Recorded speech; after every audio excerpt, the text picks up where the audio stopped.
Welcome back to our channel, where we share updates and untold stories about Catherine, Princess of Wales, and her royal family. Today, we bring you some significant news.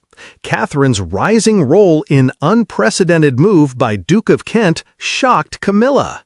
An intimate source said that Princess Catherine's ascension to head the Order of the Garter, an unprecedented action by the Duke of Kent, astonished Queen Camilla.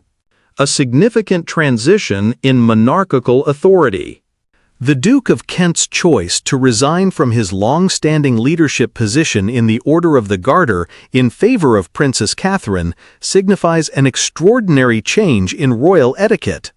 The Order of the Garter, one of the oldest and most esteemed chivalric organizations globally, has traditionally been overseen by senior royal family members, with its leadership often lasting within the same bloodline for decades. The Duke, serving as Sovereign Knight of the Order since 1985, has consistently upheld its traditions.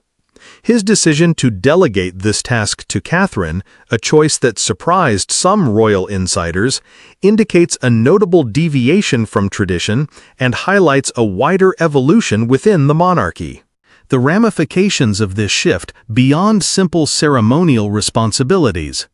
The Order of the Garter, founded in 1348 by King Edward III, serves as a symbol of royal history and a crucial institution in sustaining the monarchy's continuance.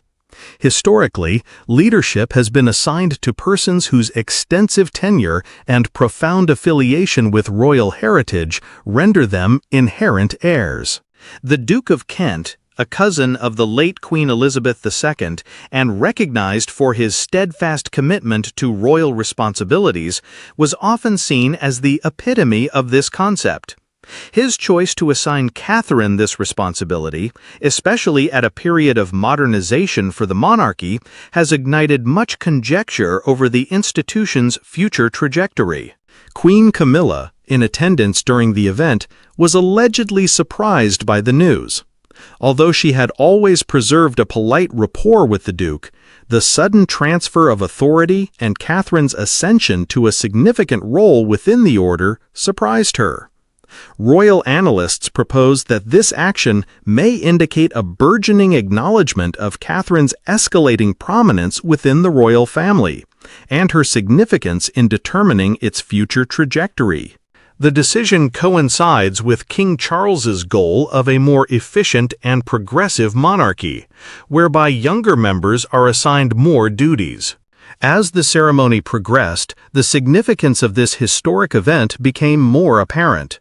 The Duke of Kent, seeming fragile but determined, addressed the assembly, poised to deliver an announcement that would alter the course of the order and, therefore, the monarchy. The atmosphere was laden with expectation, as attendees recognized they were seeing a momentous occasion, one that would transform the function of the royal family in the future. The splendor of Garter Day. The Garter Day event at Windsor Castle occurred as a display of tradition and grandeur, with origins extending over 6 centuries. The sun illuminated the ancient stone walls with a golden glow, while the castle grounds were animated with knights in full ceremonial attire, their velvet robes flowing behind them and plumed helmets shining in the June sunshine. The organization of the Garter, established in 1348 by King Edward III, is the most ancient and esteemed chivalric organization in Britain, designated for a select group who have shown extraordinary service to the crown. Annually, its members convene at Windsor for a ceremonial procession and worship in St. George's Chapel, a hallowed site that has observed centuries of royal history. The procession began in the quadrangle, where the gathered knights, attired in their lavish blue and gold uniforms, advanced in a somber but grand line toward the church. The procession, accompanied by a marching band performing the traditional Garter hymn, demonstrated the monarchy's steadfast dedication to pomp and history. Onlookers gathered around the castle walls, many protecting themselves from the noon heat with parasols and straw hats, their enthusiasm evident as they saw the ancient ceremony transpire. The Assembly of Knights included prominent royal family members, such as the Prince and Princess of Wales, the Duke of Edinburgh, the Princess Royal, and the Duke and Duchess of Gloucester, each representing the monarchy's enduring legacy. Amidst the splendor, all attention was captivated by Catherine, the Princess of Wales, whose presence had a significance that beyond ordinary attendance. Clad in a tailored white peplum dress by Alexander McQueen, she radiated elegance and poise, her outfit a skillful mix of contemporary sophistication and regal propriety. A vintage saucer-style hat by Shaw Barrett enhanced her appearance, harmonizing with her flowing chestnut waves and discreetly highlighting her composed demeanor. In contrast to the other royal consorts, who fulfilled their anticipated duties with subdued grace, Catherine occupied the focal point of the emerging narrative. Her presence a tacit but formidable assertion of her increasing significance within the kingdom. Upon arriving to St. George's Chapel, the ambience transitioned from grandeur to gravity. The knights occupied the elaborately decorated booths designated for them, each embellished with their own coat of arms and the unique Garter emblem. The Duke of Kent, positioned among them, embodied a sense of calm respect, his infirmity apparent but his presence unwavering. For decades, he served as a resolute protector of the order's traditions, his leadership emblematic of stability in a constantly changing world. However, today, history was being redefined. The burden of centuries weighed heavily upon him as he readied himself to deliver an announcement that would irrevocably change the trajectory of the order and the kingdom. A moment that redefined convention. At the ceremony's critical juncture, the Duke of Kent stood from his seat, his delicate physique revealing the gravity of the choice he was about to declare. The magnificence of St. George's Chapel, characterized by its lofty vaulted ceiling and ancient stained glass windows, seemed to pause as he advanced, his voice unwavering despite the underlying tremble of passion. "Today," he proclaimed, his voice resonating in the quiet chamber, "I am privileged to transfer the leadership of the most noble Order of the Garter to a woman of remarkable elegance, commitment, and foresight, Her Royal Highness the Princess of Wales." Gasps echoed among the assembly, succeeded by a profound silence. The moment's importance was evident to everyone there. This was an unparalleled event in the Order's extensive history. The Duke's choice to assign Catherine this position beyond mere symbolism, it signified the developing character of the monarchy and the changing dynamics of leadership within it. The leadership of the Order of the Garter has traditionally been held by senior male royals, often someone with extensive experience in royal service spanning decades. The Duke had held this post for over 40 years, exemplifying the calm dignity and steadfast dedication that characterized the institution. His decision to resign and choose Catherine as his successor indicated a calculated shift towards modernization, recognizing the increasing impact of younger, more active members of the royal family. Catherine, positioned amid the royal family, maintained her composure. However, her look revealed the significance of the recent events. She had always been regarded as an embodiment of grace and composure. However, this moment signified a new phase in her royal odyssey. The Order of the Garter, with its profound historical significance and ceremonial prominence, was not only an honor, it was a duty imbued with substantial symbolic weight. The Duke's choice to assign her this post was an implicit affirmation of her leadership capabilities, acknowledging her aptitude to connect the monarchy's history and future. The ramifications of this transfer beyond the ceremonial aspects. The monarchy was evidently experiencing a shift, as conventional hierarchies were being reconfigured to suit a new generation of royals. King Charles, positioned in his place of honor, nodded in silent agreement. his countenance revealing both pride and a forward-looking intent. The queen, obviously affected, wiped a tear from her eye, maybe acknowledging that the monarchy she had known was changing in ways that were both unavoidable and essential. This event represented both an ascension and a trial for Catherine. The Order of the Garter, steeped in centuries-old traditions, was a cornerstone of royal legacy, and its head was a position of considerable gravity. As she stood to recognize the Duke's declaration, she exhibited the same elegance and assurance that had characterized her public demeanor for more than a decade.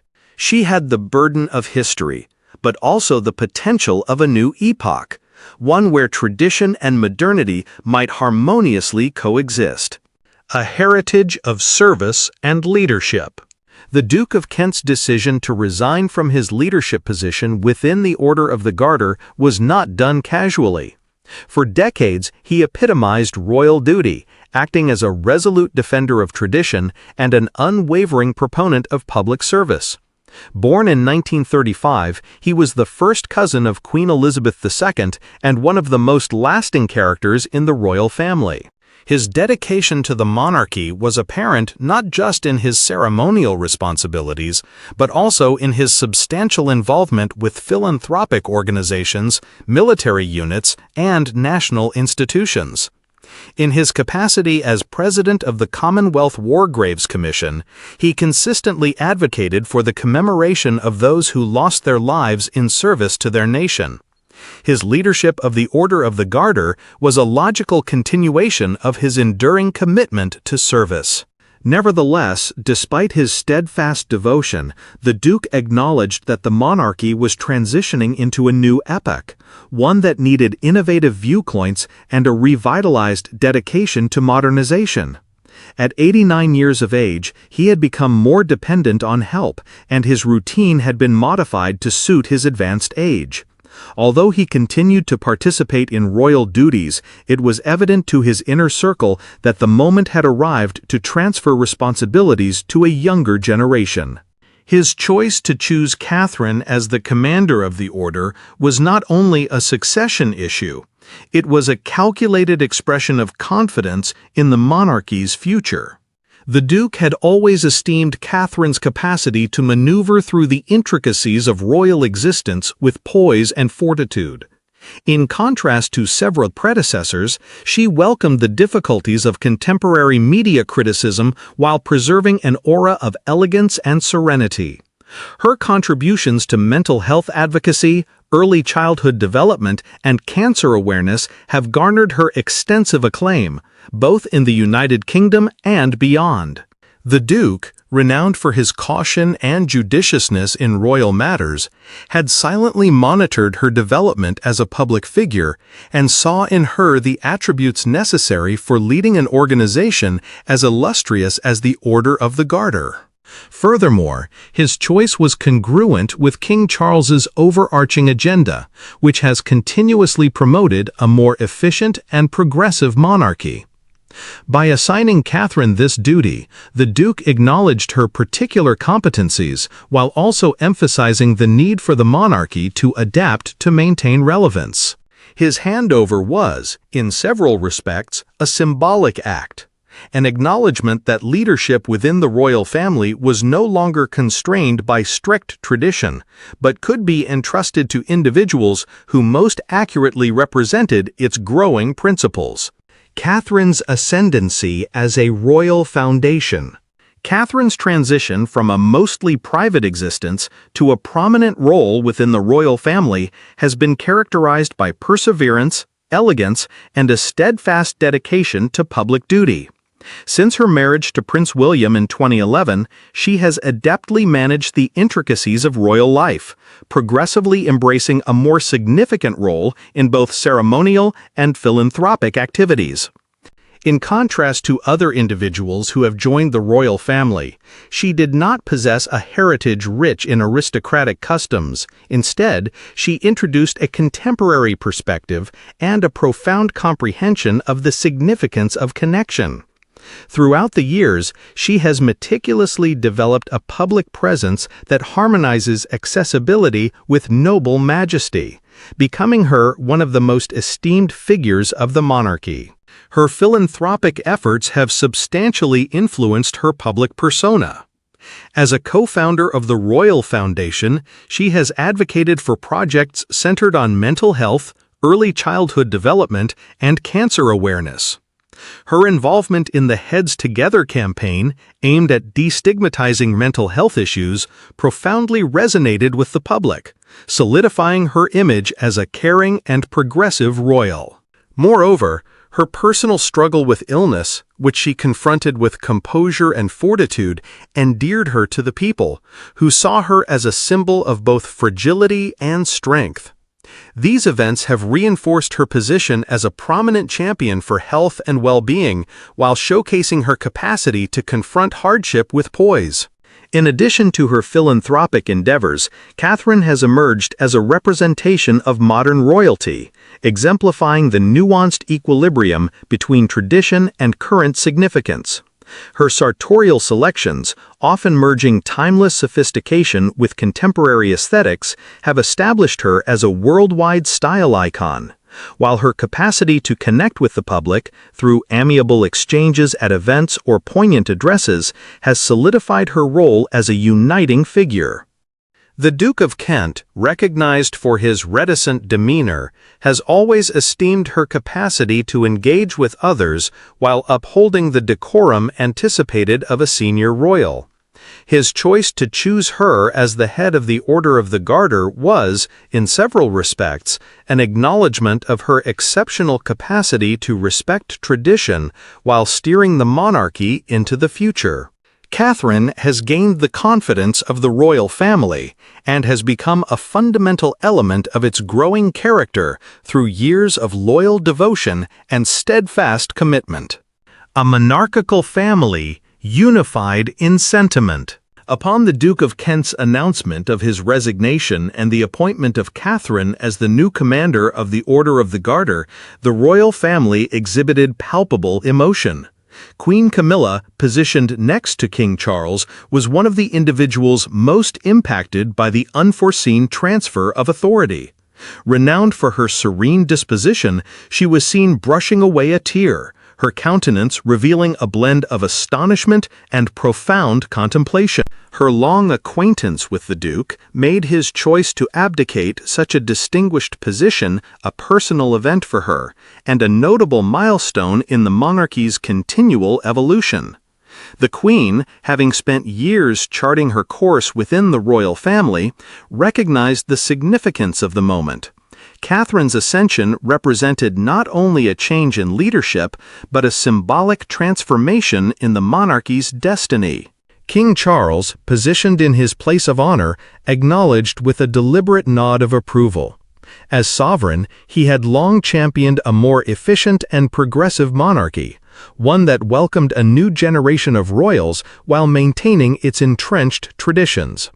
Catherine's appointment coincided with this vision, strengthening his conviction that the institution must adapt to maintain relevance. His tacit acceptance of the Duke's choice was a significant endorsement, indicating his trust in Catherine's capacity to maintain the order's tradition while transitioning it into a new period. For Charles, this event beyond the mere transition of a ceremonial position, it was about delegating the monarchy's destiny to individuals capable of adeptly managing the intricacies of contemporary royal existence. Prince William, positioned next to his wife, exhibited evident pride, his countenance revealing profound affection for Catherine. During their marriage, he saw her evolution from a youthful bride to a revered royal figure, and this occasion represented yet another milestone in her path. William, long seen as the intermediary between tradition and modernity, saw Catherine's appointment as a confirmation of their collective vision for the monarchy's future. His steadfast support for her was apparent, and when he tenderly grasped her hand, the action communicated both his personal pride and his acknowledgement of the significant responsibility she was about to assume. The extended royal family, including the Princess Royal, the Duke of Edinburgh, and the Duke and Duchess of Gloucester, also observed this momentous event. Each individual, in their own way, comprehended the importance of the events transpiring, a moment that would be remembered not just for its ceremonial gravity, but for the profound implications it had for the monarchy's progression. Catherine's updated duties and future direction. Catherine's nomination as the next commander of the Order of the Garter entails a position rich in historical significance, requiring both ceremonial engagement and a dedication to the principles of chivalry and service. As Sovereign Knight of the Order, she will preside over the annual Garter Day ceremony, welcome new members into the Order, and uphold the esteemed reputation of one of Britain's most venerated organizations. The role, albeit mostly symbolic, has significant historical significance and acts as a potent assertion of her increasing prominence within the royal family.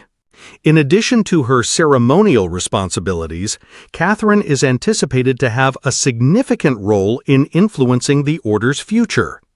Catherine, in contrast to many of her predecessors who have mostly upheld the status quo, has articulated a desire to modernize the institution while preserving its rich past. Royal insiders report that she is collaborating with a team of advisors and historians to investigate innovative methods of engaging the public and enhancing the Order's accessibility for a modern audience. A planned endeavor involves establishing a digital archive to exhibit the Order's history, artifacts, and customs, enabling a worldwide audience to engage with its heritage. Catherine is contemplating the implementation of educational programs targeting younger generations to ensure the continued relevance of chivalry and service in contemporary society. Nonetheless, taking this job has some problems. Catherine has a demanding schedule, combining her royal obligations with her responsibilities as a mother of three and her continuous philanthropic endeavors. Her participation in the Royal Foundation, the Center for Early Childhood, and her advocacy for mental health and cancer awareness have established her as one of the most engaged and esteemed members of the royal family. Incorporating the leadership of the Order of the Garter into her responsibilities would need meticulous time management and astute delegating. Although she has always shown an aptitude for managing several obligations with poise, her new position will certainly challenge her ability to preserve a balance between her public and private life. Notwithstanding these hurdles, Catherine's associates have confidence in her capacity to meet the demands of the situation. A royal assistant said, "She has consistently approached her responsibilities with scrupulous preparation and an unyielding sense of duty." This represents yet another phase in her journey, one in which she will uphold tradition while welcoming the future. As she assumes this significant role, Catherine's leadership will not only transform the Order of the Garter, but also reinforce her status as a pivotal figure in shaping the monarchy's forthcoming era. A leader anchored in tradition, informed by modernity. Catherine's leadership style is characterized by her capacity to harmonize tradition with progressive thought, making her an outstanding choice to head the Order of the Garter. Catherine has shown a notable understanding of the changing expectations of the monarchy, in contrast to many of her predecessors who only maintained the institution's ceremonial functions without pursuing modernization. Her time as Sovereign Knight of the Order is anticipated to embody this duality, maintaining the institution's historical importance while enhancing its accessibility and relevance to modern audiences. A major part of Catherine's leadership will be her focus on public involvement. She has always recognized the significance of engaging with individuals beyond the limitations of royal formality, and her approach to the Order of the Garter is anticipated to reflect this concept. Royal sources indicate that she is actively seeking methods to implement digital projects that will enable a wider audience to connect with the Order's history and traditions. A planned digital archive would provide an interactive forum for anybody globally to examine the Order's centuries-old past. Catherine is contemplating the establishment of educational programs to instill the qualities of chivalry, service, and honor in future generations, principles important to the Order.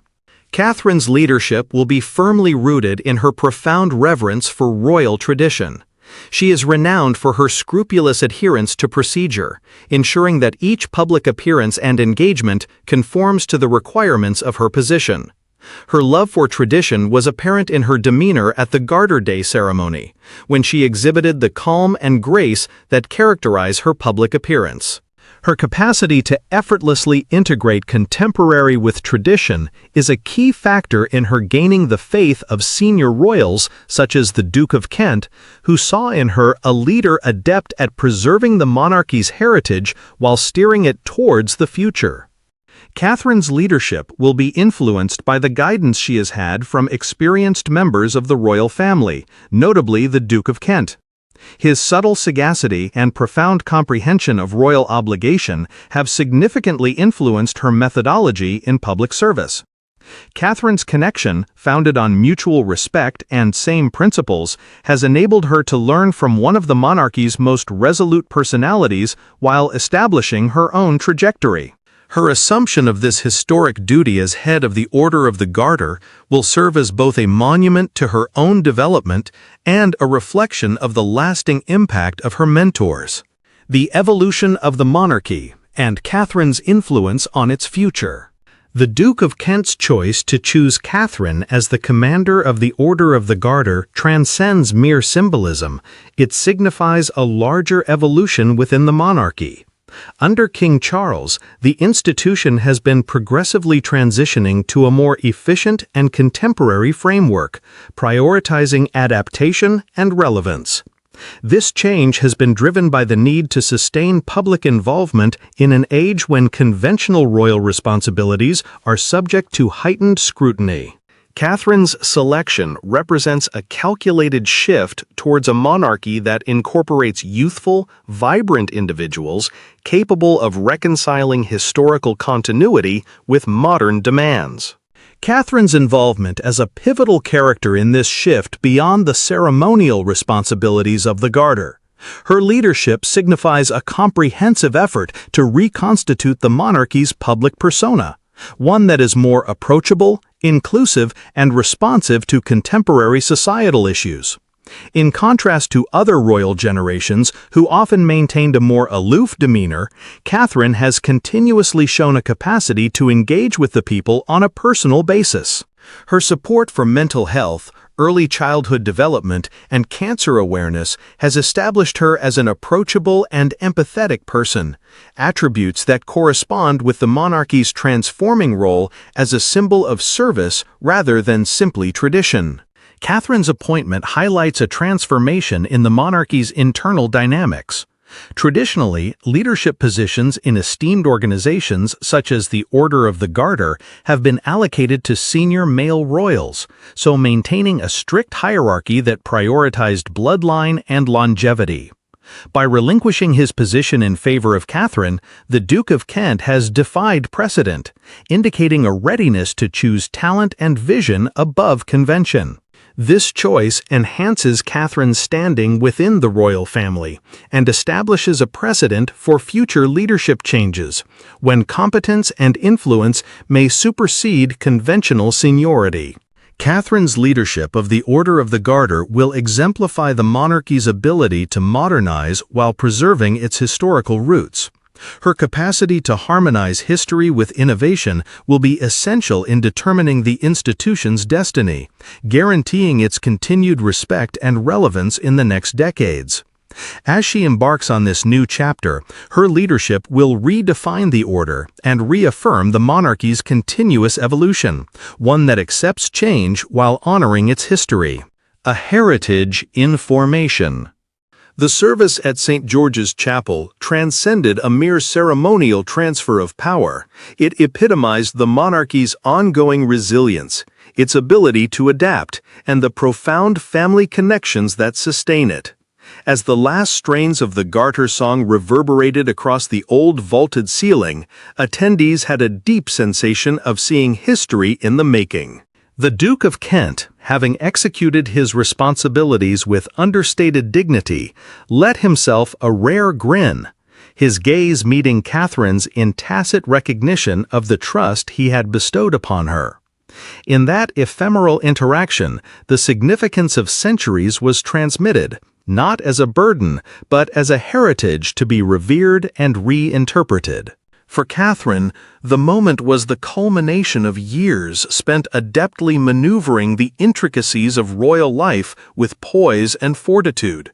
From her first emergence as a young newlywed in the public sphere, to her roles as a mother, campaigner, and now the head of a prestigious British institution, she has forged a trajectory characterized by resolute perseverance. Her path was fraught with challenges, public scrutiny, personal adversities, and the overwhelming burden of expectation confronted her at every juncture. Throughout the challenges, she stayed resolute, demonstrating that leadership transcends titles and tradition. It encompasses the capacity to connect, inspire, and lead with integrity.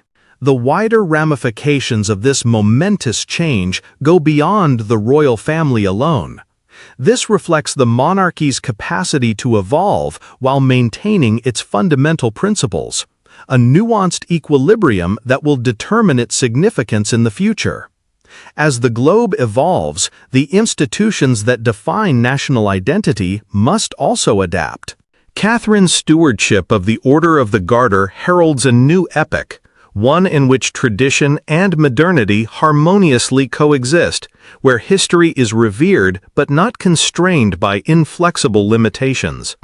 This vision corresponds with King Charles's overarching initiatives to modernize the monarchy for the 21st century, maintaining its role as a symbol of continuity while adapting to the future. Upon the royal family's departure from Windsor Castle, the reverberations of the event persisted in the atmosphere. The throng outside, brimming with enthusiasm, had seen not only a spectacle of pomp, but a monarchy undergoing transformation, a family tethered by obligation but unified in intent. Catherine stood in the center, embodying not only a regal persona, but a leader prepared to influence the next chapter of this age-old institution. Thank you for watching the video. Please let us know your thoughts, and goodbye for the time being.